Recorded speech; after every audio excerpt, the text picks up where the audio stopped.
Di video kali ini, gue ingin mereview anime Isekai Nonbiri no Uka, yang menjadi salah satu anime Isekai yang rilis musim ini. Check this out.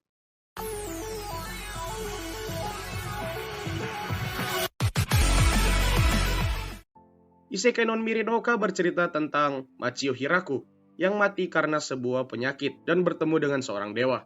Dia kemudian berinkarnasi ke dunia lain, dan memutuskan untuk hidup menjadi seorang petani, dengan kekuatan dan alat tani sakti yang diberikan si dewa.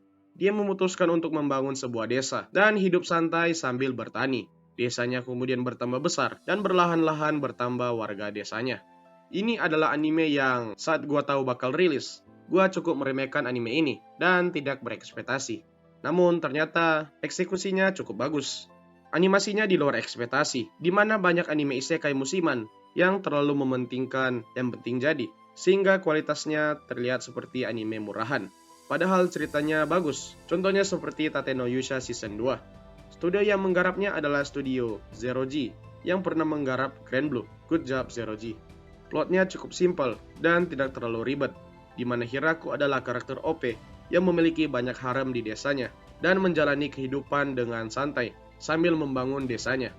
Ini adalah anime yang cocok untuk orang yang suka dengan cerita santai dan perlu refreshing. Tidak ada unsur politik, percintaan yang rumit, dan konflik psikologis yang membuat kita tidak perlu berpikir terlalu banyak. Tidak ada konflik yang rumit, dan semua masalahnya dapat diselesaikan dengan mudah. Pacing dari ceritanya cukup cepat, dan kita bisa melihat perkembangan dari desanya si Hiraku, yang cukup satisfying untuk ditonton. Karakter di anime ini sangat banyak, dan membuat beberapa karakternya terlupakan, dan hanya sebagian saja yang menonjol, seperti para elf, yang cuma satu elf saja yang sering muncul. Ini adalah hal yang cukup sering terjadi di anime yang karakternya terlalu banyak. Hubungan Hiraku dengan karakter lainnya cukup mudah untuk dimengerti, di mana dia selaku kepala desa harus mengurus warganya yang semakin banyak. Dan menurut gua, ini adalah sebuah kekurangan, karena Hiraku hanya memiliki hubungan yang cukup dekat dengan beberapa karakter saja, sedangkan ada banyak karakter yang ada di cerita ini. Hal ini terkesan seperti anime ini mencoba untuk menjual harem saja. Proses munculnya karakter-karakter di sini cukup repetitif dan mudah untuk ditebak, di mana kemunculan mereka terasa seperti biasa aja dan tidak ada yang spesial. Toh karakter lainnya juga muncul dengan cara yang sama. Development dari karakter Hiraku tidak terlalu bagus, di mana si Hiraku masih sama saja dari awal sampai akhir. Karakter utamanya saja udah begitu, apalagi karakter lainnya. Ya mungkin Shiro ada development, namun tidak terlalu banyak. Latar dari dunia anime ini adalah dunia fantasi, dan menurut gua ini sudah cukup bagus dalam menggambarkan dunia fantasi, di mana ada naga, iblis, dan lainnya. Sayangnya setting dunia ini belum terlalu dieksplor, karena anime ini hanya menceritakan keseharian kehidupan mereka di desa yang terletak di tengah hutan. Oh ya, saat gue menonton anime ini, gue merasa adanya nilai propaganda di dalam anime ini, di mana kita diperlihatkan betapa menyenangkannya menjadi petani. Ini mungkin menjadi sebuah ajakan bagi warga Jepang untuk menjadi petani, mengingat makin kesini makin banyak anak muda yang lebih tertarik di bidang teknologi daripada pertanian.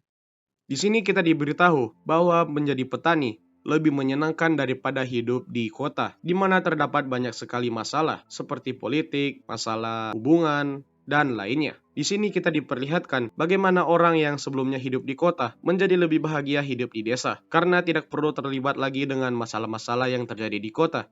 Well, ini asumsi liar gua sih, jadi jangan terlalu dianggap serius.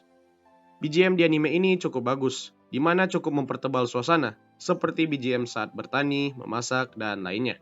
Opening song berjudul Flower Ring oleh seiyu dari Ru dan Tia, Shimo Shimoji, dan Aya Suzaki. Dan ending song berjudul Feel the Wind oleh Yui Hizuki. Lagu endingnya gue cukup suka, karena masuk aja dengan selera gue. Kalau kalian gimana? Untuk skor akhir, gue akan memberikan 6,2/10. Tidak terlalu jelek seperti yang gue ekspektasikan. Namun karena dasar ceritanya udah pas-pasan, sebagus apapun eksekusinya, tidak akan terlalu mengangkat. Setidaknya di anime ini kita bisa belajar cara menanam padi yang benar, yaitu mundur, bukan maju. Bagaimana menurut kalian? So, that's all for today. Hope you like it and see you next time.